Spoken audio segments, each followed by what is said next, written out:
1997 August 31 அப்போ night 12:23 டைமுக்கு Paris சிட்டில இருக்கிற ஒரு டனல்ல கார் ஆக்சிடென்ட் நடக்குது. இது ஒரு நார்மல் கார் ஆக்சிடென்ட் இல்ல.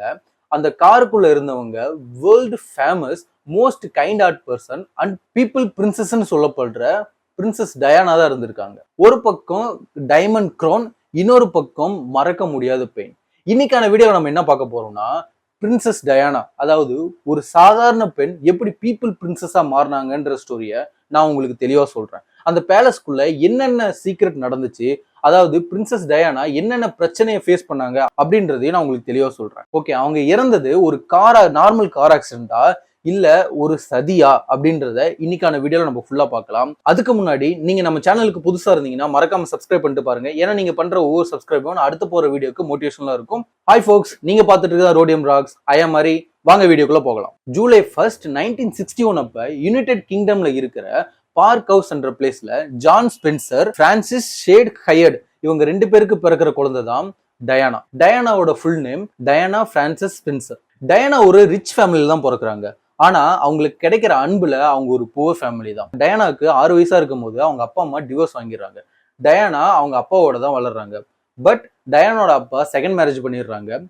அந்த செகண்ட் மேரேஜ்ல டயானாக்கு கிடைச்ச ஸ்டெப் மதர் ரொம்ப டாக்ஸிக்கா இருந்ததுனால டயானா அவங்க சின்ன வயசுல லோன்லியாவே இருந்தாங்க அப்படின்னு சொல்றாங்க. டயானா ஸ்கூல் ஸ்டடீஸ்ல ரொம்பவே ஸ்மார்ட் கிடையாது, ரொம்பவே குட் கிடையாது. ஆனா பீப்புள்ஸ்க்கு ஹெல்ப் பண்றதுல ஒரு கைண்ட் ஹார்ட்டட் பர்சன் அப்படின்னு சொல்லி அவங்களோட ஃப்ரெண்ட்ஸும் அவங்க டீச்சர்ஸும் சொல்லியிருக்காங்க. டயானா ஸ்கூலை கம்ப்ளீட் பண்ணதுக்கு அப்புறம் எந்த மாதிரி ஒர்க்லாம் பார்த்தாங்கன்னா, ரெஸ்டாரண்ட்ல ஒர்க் பண்ணது, டான்ஸ் டீச்சரா இருந்திருக்காங்க, கிண்டர் கார்டன்ல ஒர்க் பண்ணியிருக்காங்க. ஓகே ஹரி, இதுல என்ன பெரிய விஷயம் இருக்கு அப்படின்னு சொல்லி நீங்க கேட்டீங்கன்னா, ஏன்னா அவங்க பிறக்கும் போதே ஒரு ரிச் ஃபேமிலியில தான் பிறந்திருக்காங்க. அவங்களுக்கு பண தேவைன்றது கம்மி. ஏன் இந்த மாதிரி சின்ன வேலையெல்லாம் அவங்க பார்த்தாங்கன்னா, அந்த ரிச் ஃபேமிலியில இருந்ததுனாலே அந்த ரிச் ஃபேமிலியை அவங்க வெறுத்தாங்க.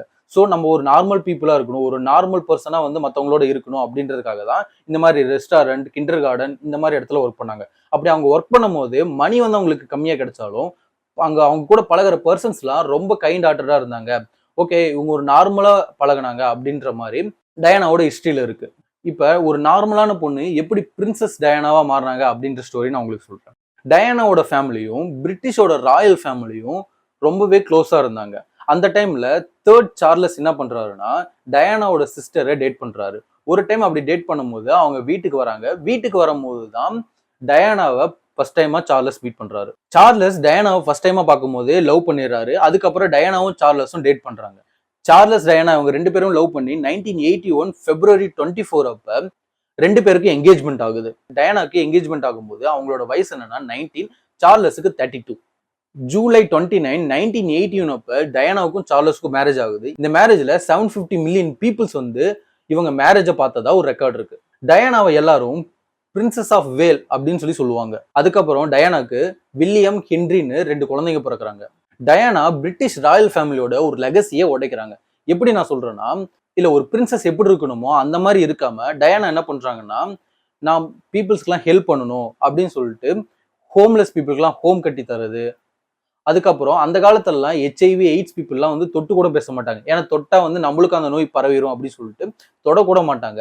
பட் டயானா என்ன பண்றாங்கன்னா, அந்த பேஷண்ட் இருக்கிற ஹாஸ்பிட்டலுக்கே போய் அவங்களை தொட்டு பேசி ஆறுதல் சொல்லிட்டு அவங்களோட மெடிக்கல் ஃபீஸுமே இவங்க பே பண்ணியிருக்காங்க. இப்படி எல்லாம் போயிட்டு இருக்கும் போது பீப்புள்ஸ் எல்லாம் என்ன நினைக்கிறாங்கன்னா, ஒரு ராயல் ஃபேமிலியோட பிரின்சஸ் நம்ம கிட்ட இப்படி ஒரு நார்மலா பழகுறாங்களே அப்படின்னு சொல்லிட்டு பீப்புள்ஸ் எல்லாம் இவங்களுக்கு வச்ச பேரு தான் பீப்புள் பிரின்சஸ். இந்த விஷயம் எல்லாமே ராயல் ஃபேமிலிக்கு பிடிக்கவே கிடையாது, சார்லஸ்க்கும் பிடிக்கவே இல்லை. ஏன்னா ராயல் ஃபேமிலிக்குன்னு ஒரு லெகசி இருக்கு, அந்த லெகசியை டயானா உடைக்கிறாங்க அப்படின்றது பெரிய குற்றச்சாட்டா சார்லஸும் அவங்க ஃபேமிலி மெம்பர்ஸும் வச்சாங்க. பட் டயானா இதை பத்திலாம் ஒண்ணுமே கண்டுக்காம மக்களுக்கு நம்ம ஹெல்ப் பண்ணணும் அப்படின்ற ஒரு மைண்ட் செட்டோடையே பீப்புள்ஸுக்காக ஹெல்ப் பண்ணாங்க. உலகத்துல எங்க பிரச்சனை நடந்தாலும், எங்க ஒருத்தருக்கு ஹெல்ப் தேவைப்பட்டாலும் அங்க நான் போவேன், என்னை யாரும் தடுக்க முடியாது அப்படின்னு டயானா சொல்லியிருக்காங்க. இதெல்லாம் இப்படி நடந்துட்டு இருக்கும் போது சார்லஸுக்கு வேற ஒரு லேடியோட அஃபேர் இருக்குன்னு சொல்லிட்டு டயானா கண்டுபிடிக்கிறாங்க. இது கண்டுபிடிச்சதுனால சார்லஸ் அண்ட் டயானா இவங்க 2 பேரும் டிவோர்ஸ் வாங்குறாங்க. இதனால அவங்களுக்கு இருந்த பிரின்சஸ் ஆஃப் ஹைனஸ் அப்படின்ற பட்டம் போயிருச்சு. பட் பீப்புள்ஸ் கிட்ட இருந்த பீப்புள் பிரின்சஸ் அப்படின்ற பட்டத்தை மட்டும் அந்த ராயல் ஃபேமிலியால புடுங்க முடியல.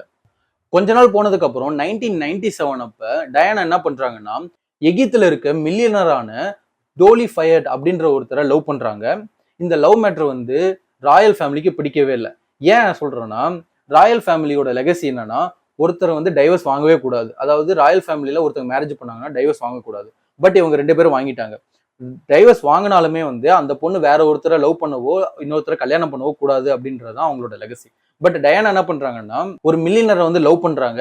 லவ் பண்ணதுக்கு அப்புறம் அவங்க கல்யாணம் பண்ணலாம் அப்படின்னு சொல்லிட்டு டிசைட் பண்றாங்க. இது இப்படியே போயிட்டு இருக்கும் போது 1997 ஆகஸ்ட் 31 அப்ப பாரிஸ் சிட்டில இருக்கிற பாண்டி அல்மா அப்படின்ற ஒரு டனல்ல கார் ஆக்சிடென்ட் நடக்குது. அந்த கார்ல யார் யார் இருக்காங்கன்னா பிரின்சஸ் டயானா, டயானோட பாய் ஃப்ரெண்ட், அப்புறம் டிரைவர் இருக்காங்க. இப்ப இந்த கார் ஆக்சிடென்ட்ல டயானாவோட பாய் ஃப்ரெண்டும் அந்த டிரைவரும் ஸ்பாட்லேயே வந்து இறந்துட்டாங்க. டயானா வந்து ஹாஸ்பிட்டல் கூட்டிட்டு போகும்போது டயானா இறந்துட்டாங்க. டயானா இறக்கும் போது அவங்களோட ஏஜ் என்னன்னா 36.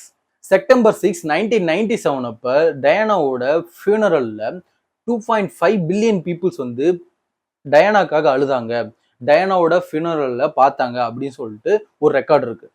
நிறைய பேர் என்ன சொல்றாங்கன்னா இந்த கார் ஆக்சிடென்ட் வந்து ஒரு நார்மல் கார் ஆக்சிடென்ட் கிடையாது, இது வந்து ஒரு திட்டமிட்ட மர்டர் அப்படின்னு சொல்றாங்க.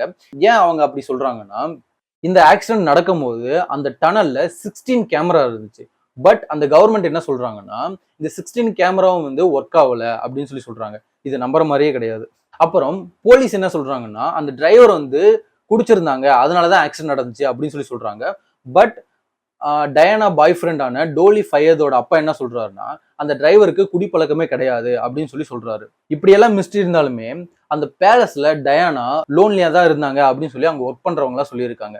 ஏன் நான் இதை சொல்றேன்னா டயானா வெளியே பார்க்க நல்லா இருந்தாலும், அதாவது டயானா பேலஸ்க்கு வெளியே நல்லா பழகினாலும், பீப்புள்ஸ் கிட்ட நல்லா பழகினாலும் பேலஸ்க்குள்ள அவங்க ஒரு லோன்லியா தான் இருந்தாங்க அப்படின்னு சொல்லிட்டு அங்க ஒர்க் பண்ற எல்லாருமே சொல்லியிருக்காங்க.